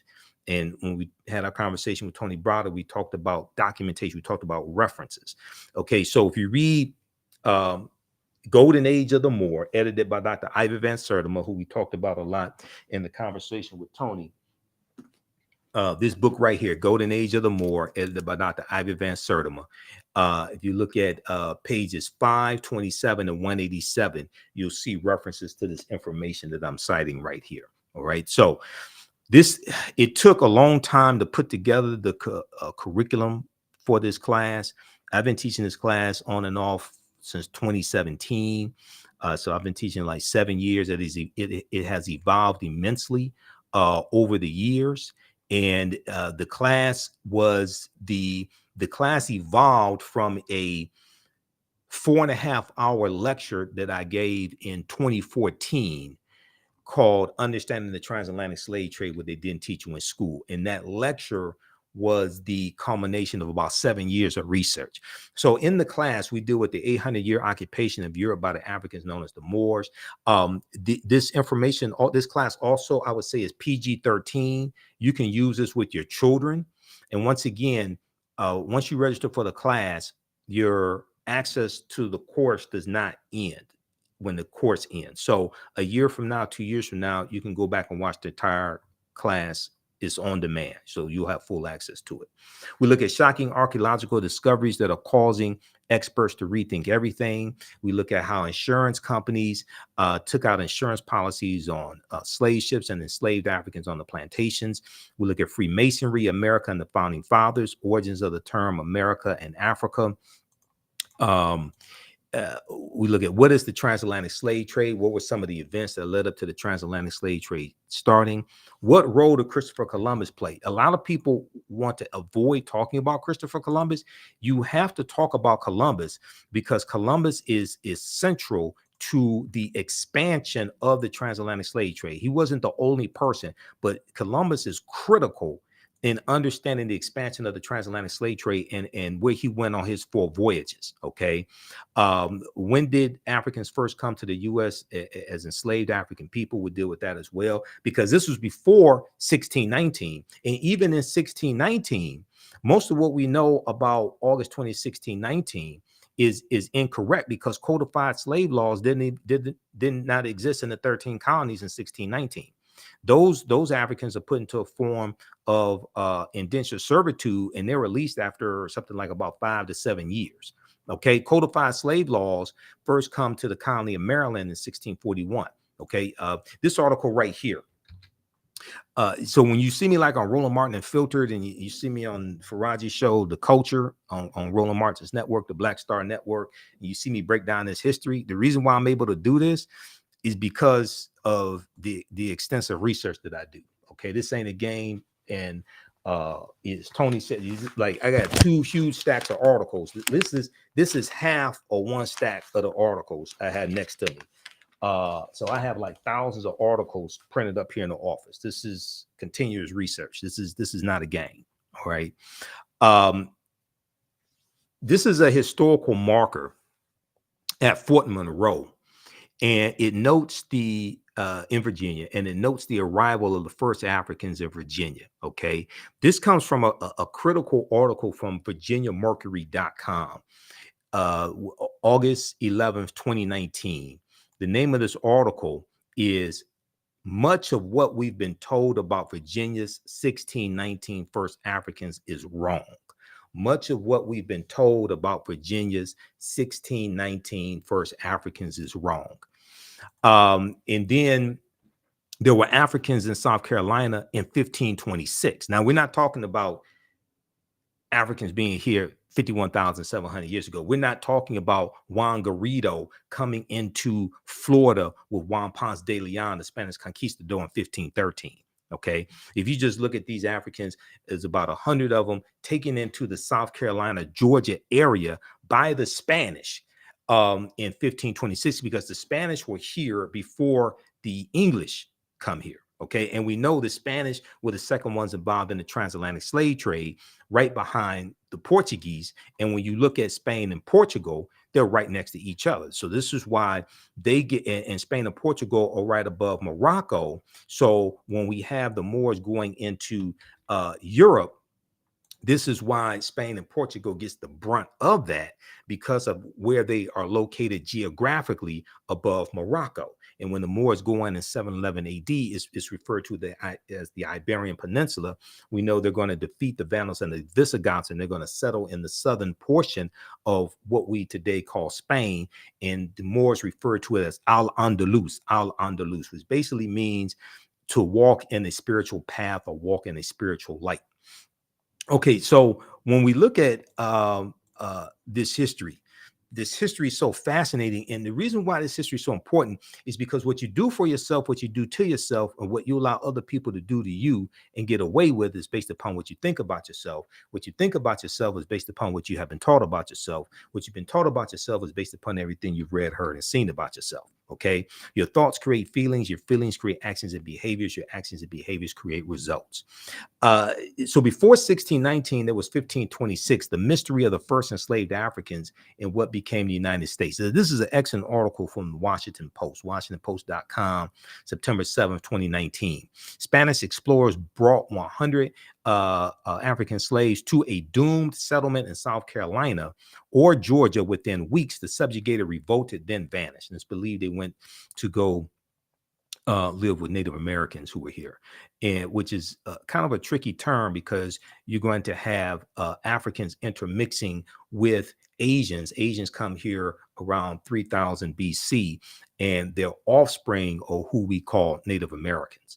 But we also look at in this class, did Africans sell themselves into slavery? We look at that complicated history. A good source on that is Dr. Sylvian Diof's book, Fighting the Slave Trade, West African Strategies. So there's so much information in this 12-week online course. So visit our website, theafricanhistorynetwork.com. You can register for it today. And like I said, you can use this information with your children also. There was something I was going to get to quickly here. And I'll give you information on the second class that I teach as well. The second one deals with history that directly impacts what's going on right now. Okay.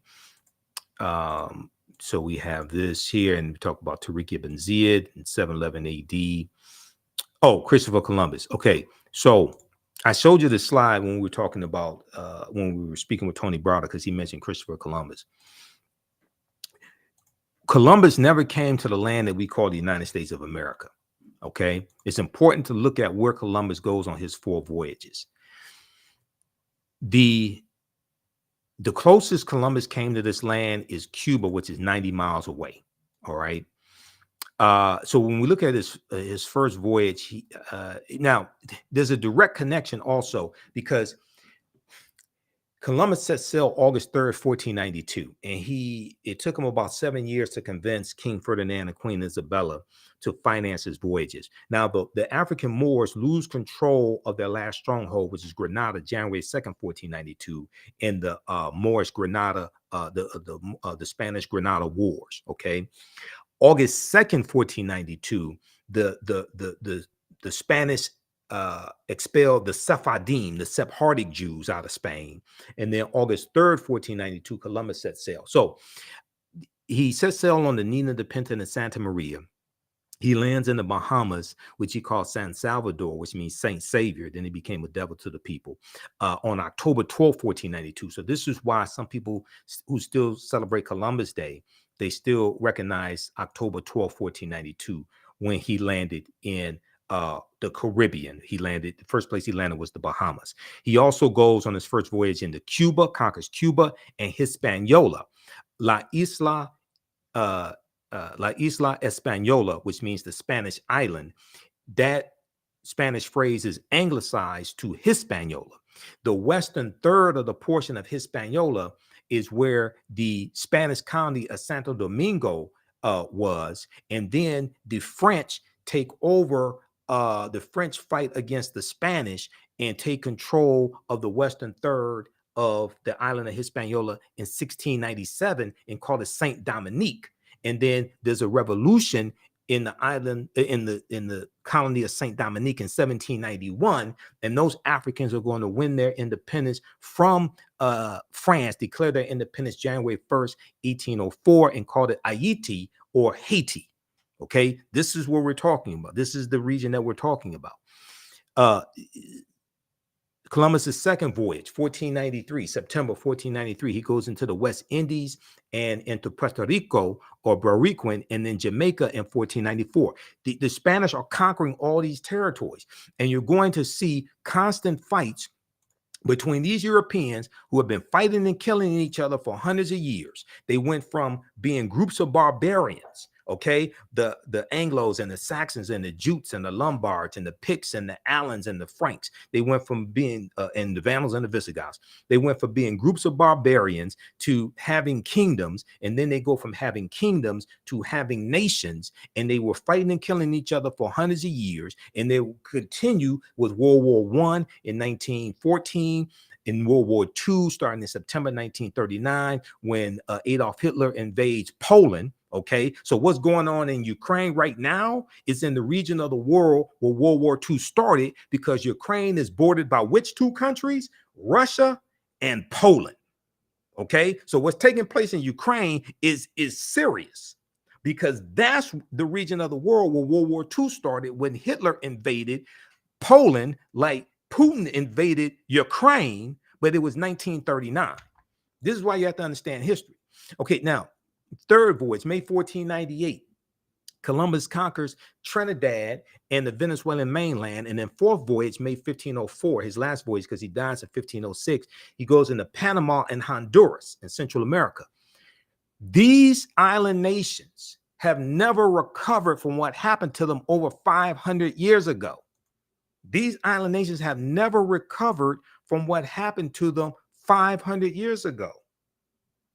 And Columbus helped to lay the foundation for slavery, racism, capitalism, and the exploitation of indigenous people, which would then lead to Right Reverend Bishop Bartholomew de las Casas going to, he goes to the Pope right around 1517 or so, and says that the Native Americans have suffered enough and and that we need to stop enslaving them and and enslave exclusively African people, but also to a lesser extent white people as well. He says that, but it's going to be uh, um, more extensively African people. He said they needed to save the Native American souls. They needed to save the Native American souls. Okay.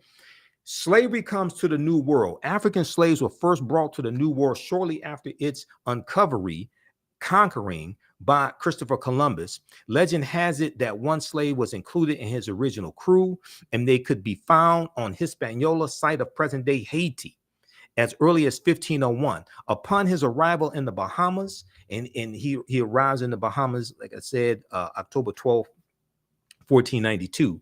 Columbus himself captured 7 of the natives. Columbus himself captured 7 of the natives for their education, quote unquote education, he said, on his return to Spain. However, the slave trade proper, what's known as the slave trade proper, only began in 1518 when the first African cargo direct from Africa landed in the West Indies. So this deals with the Asiento de Negros, signed into law by King Charles V in August of 1518, which gave a license to slave trading nations and slave traders to provide Spanish colonies with African slaves. This drastically expands the transatlantic slave trade, the Asiento de Negros. August 1518, signed into law by Spanish King Charles V, sometimes called King Charles I. The importation of African slaves to work in the Americas was the inspiration of the Spanish Bishop Bartolomé de las Casas, whose support of African slavery was motivated by humanitarian concerns. Bartolomé de las Casas argued that the enslavement of Africans and even some whites, proving that in the early period, slavery did not operate according to exclusive racial demarcations, would save the indigenous Amerindian or American Indian or Native American populations, which were not only dying out, but engaging in large-scale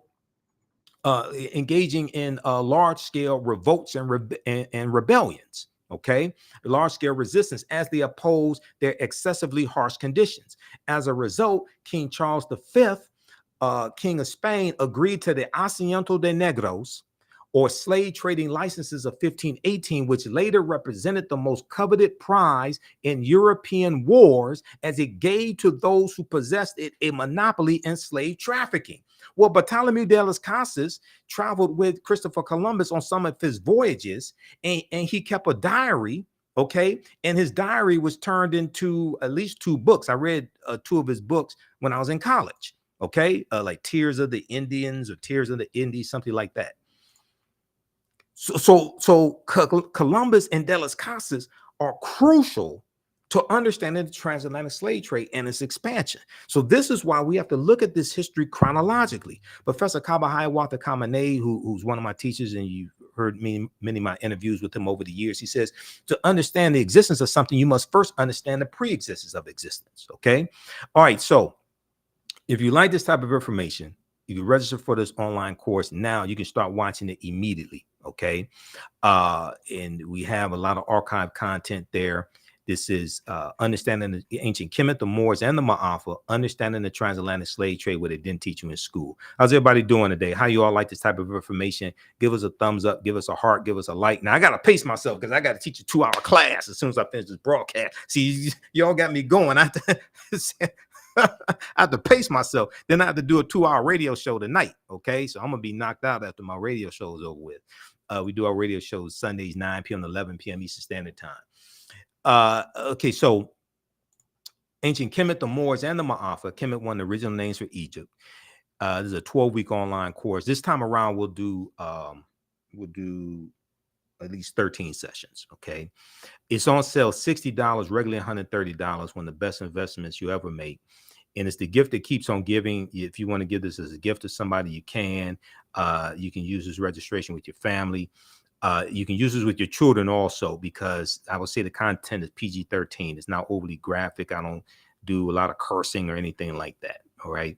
And I do a PowerPoint presentation with book references, articles, video clips, excerpts of interviews I've done with some of the scholars as well. We have a bundle package. You register for both classes for only $100. So this one and the second one that I teach, Black resistance movements from the Haitian Revolution, U.S. Civil War, Civil Rights Movement, and Black Power Movement. And we do the second one on Sundays, normally 2 p.m. to 4 p.m. Eastern Standard Time. Today we have to do it at 3 p.m. because I had to do the interview with Tony Browder. And I've been talking to Tony about doing an interview with him probably like 2 years. And I said, so when I talked to him Friday when I was on Roland Martin show, we were texting back and forth, talking about Queen Cleopatra, some other information. And I said, okay, so would you be available for me to interview this weekend? And he said, so we'll do Sunday at 1 o'clock. I said, okay, I'll rearrange things because I was trying to catch him before he went to South Africa a few months ago, and we weren't able to do it. So I said, I gotta go ahead and do it. Okay, now so how you all like this type of information? Give us a thumbs up, give us a heart, give us a like, follow us on our social media platforms. YouTube, Michael Imhotep, IMHOTEP. Turn on live notifications so you know when we go live. If you want to support us, also do it through Cash App or PayPal as opposed to YouTube. YouTube takes a third of whatever donations we get, and they only pay out once a month. Okay, Cash App and PayPal is immediate, so we can use that to cover expenses. $, the AHN show through Cash App, and through PayPal, paypal.me/the AHN show. Okay, now the second class that I teach, and we do this on Sundays, is Black resistance movements from the Haitian Revolution, U.S. Civil War, Civil Rights Movement, and Black Power Movement. So I put this class together in October 2021. That was the first time I taught this class. And the reason why I had to put this class together is because I had so much information that I wanted to cover as an extension of the first class to really understand this history that happened from 1800 to 1968. I didn't have enough time in understanding the transatlantic slave trade to cover this information like it should be covered. So I had to create this second class so we can go through and look in depth at this history chronologically from 1800 to 1968, 1970. Okay. So, and we see that this history puts us directly on a trajectory to where we are today. All right. Now, when we talk about the voter suppression tactics that are taking place in these former Confederate states, when we look at the political violence that's taking place as well, we see this is reminiscent of the Reconstruction era. Okay, this is reminiscent of the Reconstruction era, 1865 to 1877.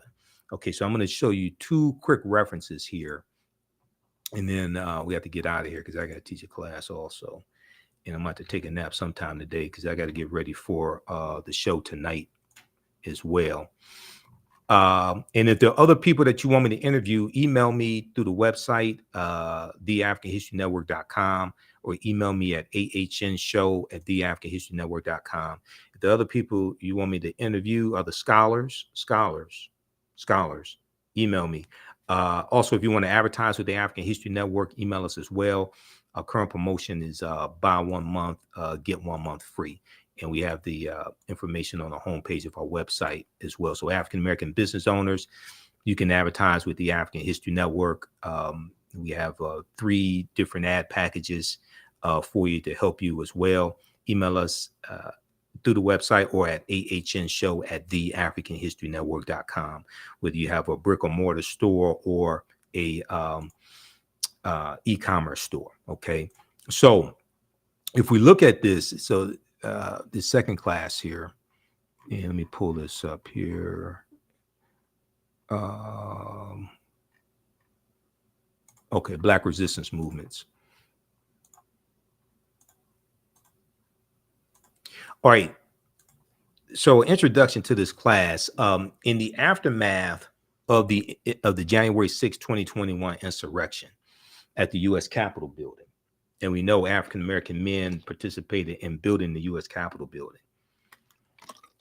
Many leading historians drew parallels between the violence that we saw January 6, 2021, and the period of political revolution.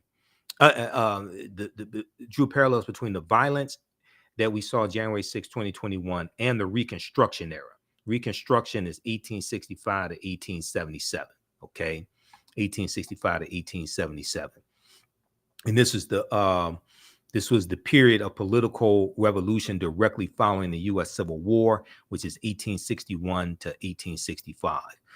So this 12-week online course that I teach and developed the curriculum for analyzes U.S. history primarily from the African-American perspective, beginning in the period looking at 1800 to 1856, 1865, leading up to the Civil War and the end of the Civil War and the ratification of the 13th Amendment, December 6, 1865, when Georgia ratifies the 13th Amendment. We'll look at the Reconstruction era, 1865, 1877, the Red Summer of 1919, which was the year after World War I ends, and you have about 25 major race riots across the country. We look at World War I, 1914, 1918, the Great Migration, 1915, 1970. 6 million African Americans migrate from the South up north and out west. The Great Migration totally changes the history of this country. World War II, 1939, 1945, the Civil Rights Movement and the Black Power Movement. Okay, so we look at history 1800 to 1968. We start with the Haitian Revolution and the Louisiana Purchase of 1803. Because the Haitian Revolution and the Louisiana Purchase, those two events are connected. Napoleon Bonaparte, and we know Napoleon conquers Egypt in 1798. Napoleon is trying to raise money because the French are almost going bankrupt trying to fight the Haitians in Saint Dominique in Haiti. So they sell the land that Louisiana has here in the land we call the United States of America. They sell what's known as the Louisiana Purchase, the Louisiana Territory, 828,000 square miles of land for about 3 cents an acre. Okay. And this doubles the territory of the U.S. at the time, the Louisiana Purchase. This is looked at as one of the most significant things that President Thomas Jefferson did as president. The Louisiana Purchase of 1803 brought into the United States about 828,000 square miles of territory from France, thereby doubling the size of the young republic, the United States. What was known at the time as the Louisiana Territory stretched from the Mississippi River in the east to the Rocky Mountains in the west, and from the Gulf of Mexico in the south to the Canadian border in the north. Part or all of 15 states were eventually created from the land deal, which was considered one of the most important achievements of Thomas Jefferson's presidency. Okay, but we know France had no claim to the land because there was stolen land from Native Americans and Africans who were here. So you have one thief selling the land to another thief. This is the Louisiana Purchase. Okay. All right, now let me go back to this other slide, and then we have to get out of here. Okay, because I'll get going. I'll be here for the next 2 hours. I mean, this is the type of work that I do. So this is my life's passion, my life's work. It's important to understand this chronology of history from 1800 to 1968, 1970, which brings us to 2023. It's important to understand this chronology of history to get a better understanding of how we got to where we are now, to understand where we need to go from here, understand the laws and policies that need to be put in place to take us where we need to go. Everybody's talking about reparations, but very few people understand the history of the damage that you're trying to seek reparations for, to repair the damage of. And to seek a legal remedy to a historical problem implies that you need to understand both law and history. And unfortunately, most of our people don't understand either one of them. Unfortunately, some of this history is repeating itself.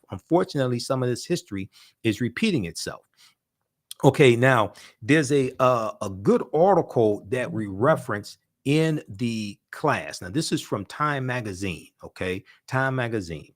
And if you all have any questions, be sure to email me.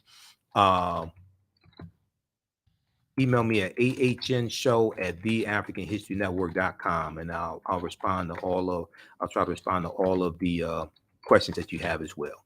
Okay. ahnshow@theafricanhistorynetwork.com. And if you want me to do a presentation for your group or organization, email me also right there or right through the website. Okay. Now, there's an excellent article from Time Magazine that deals with, I'm trying to find this article here because I have so many tabs open here in Google Chrome. Where's that article? It deals with the Reconstruction era and the importance of Reconstruction. Okay, I'll find it here just a second. Where is that article? What this article deals with is a study, a recent study, and it shows how the history of Reconstruction is either not being taught in schools across the country or taught very little in schools across the country. This is a critical piece of history to understand what's taking place today. So when we seek remedies for our problems, when we seek laws and policies that are beneficial to African Americans, okay, we're oftentimes dealing with people who are ignorant of history, especially if they're Republican. We're oftentimes dealing with people who are ignorant of history, especially if they are Republicans. And politics is the legal distribution of scarce wealth, power, and resources. And the writing of laws, statutes, ordinances, amendments, and treaties, their adoption, interpretation, and enforcement. Politics impacts every aspect of our lives, from the water we drink to the food we eat to the air we breathe, environmental issues, economic issues. Everybody that wants to talk about, well, we don't need to vote. We just need to do like the Asians do. We just going to do economic empowerment. Asians vote too, fool. That means your ass don't do research. Asians vote also. 1, 2, your economy is shaped by politics. Your economy is shaped by laws and policies. In my degrees in business administration, I understand this better than most people. A new report finds that 45 states are failing to teach students about the period that shaped race relations after the Civil War. Now, this is an article from time.com, Time Magazine. This article came out January 12, 2022, okay, by Olivia Waxman. Now, in the aftermath of the insurrection a year ago at the U.S. Capitol, okay, January 6, 2021, many leading historians drew parallels between the violence and the Reconstruction era, the period of political revolution directly following the American Civil War. Eric Foner is one of the top scholars on the history of the Reconstruction era, okay? So when you study this history, you'll read about Eric Foner. Okay, let's continue. And you'll see him quoted all throughout numerous articles dealing with this history. Eric Foner said, the events we saw, referring to January 6, 2021, reminded me very much of the Reconstruction era and the overthrow of Reconstruction, the Reconstruction era and the overthrow of Reconstruction, which was often accompanied or accomplished, I should say, by violent assaults on elected officials, Now, Eric Foner is a Pulitzer Prize winning historian and author of Reconstruction, America's Unfinished Revolution, 1863 to 1877. He said this in an interview with the New Yorker published a week after the January 6, 2021 insurrection. Now, scholars and historians say studying the aftermath of the Civil War, which was 1861, 1865, so they're talking about the Reconstruction era, 1865 to 1877. Studying the aftermath of the Civil War can help put in context many of the most seminal events in the U.S. in recent years, from the brutal murder of George Floyd by police May 25th, 2020 in Minneapolis, Minnesota, to the voter suppression laws enacted after African-American voters played a big role in helping Joe Biden and Kamala Harris be elected president and vice president in 2020. Okay, now, but despite But despite the timeliness of the era in today's climate, many students in American schools will not get a full education on Reconstruction until they go to college, but most of them are not going to go to college. And your understanding of history is directly related to your understanding of politics. Your understanding of politics is directly related to your understanding of history. Now, in social studies standards for 45 out of 50 states and the District of Columbia, discussion of Reconstruction is either partial or non-existent. Discussion of Reconstruction is either partial or non-existent, according to historians who reviewed how the period is discussed in K through 12, kindergarten through 12th grade social studies standards for public schools nationwide. In a report produced by the education nonprofit organization, the Zen Education Project, the study's authors say they are concerned that American children will grow up to be uninformed about a critical period of U.S. history that helps explain why full racial equality remains unfulfilled today. So when you have people in political power who vote against policies that are beneficial to African Americans, whether it's the George Floyd Justice and Policing Act, whether it's the John Lewis Voting Rights Act, whether it's Domestic Terrorism Prevention Act, whether it's voting against the Crown Act, etc. You're dealing with people who are ignorant of history. And they have to be voted out of office. It's dangerous to have people ignorant of history in political power voting on policies that impact our lives. We're not even talking about reparations because they're ignorant of that too. This is why no Republicans support reparations. I'm neither Democrat nor Republican, but I sure as hell ain't stupid. I study politics. That's why you see me on Roland Martin Unfiltered. I'm a political commentator. I'm not just a historian. I'm a political commentator. No Republicans support reparations, not even the black ones. Representative Byron Donalds out of Florida, Burgess Owens out of Utah, John James out of Detroit, the Detroit area, Senator Tim Scott out of South Carolina, where the Civil War started. Senator Tim Scott is the one that blocked the George Floyd Justice and Policing Act in the negotiations between Senator Cory Booker, then Representative Karen Bass, Democrats, and Senator Tim Scott. He's the one that blocked the George Floyd Justice and Policing Act in the Senate. So it's not just understanding what elected officials can do for us. It's also understanding how to block and stop what they're trying to do to us, and understanding that you have to vote these people out of office. This is why we have to stop telling African Americans to exercise their right to vote. If you want to vote, if you want to exercise, you go to the gym and work out. You don't vote for exercise, you vote for power. Politics is the legal distribution of scarce wealth, power, and resources. Power and the writing of laws, statutes, ordinances, amendments, and treaties, their adoption, interpretation, and enforcement. You vote for power. You vote for power to get laws and policies put in place that are beneficial to you, your family, your community, your people. What's good for African Americans, generally speaking, is good for America. Okay? We have to stop telling our people to vote for exercise. You vote for power. When your goal changes, then the strategy that has to be put in place to achieve the goal will change. And then you get the desired result. As long as people think they're just voting for exercise, you can vote for anybody for exercise. You're not voting for Fannie Lou Hamer or Dr. King. Yes, we stand on their shoulders. Yes, we need to understand their history. Absolutely.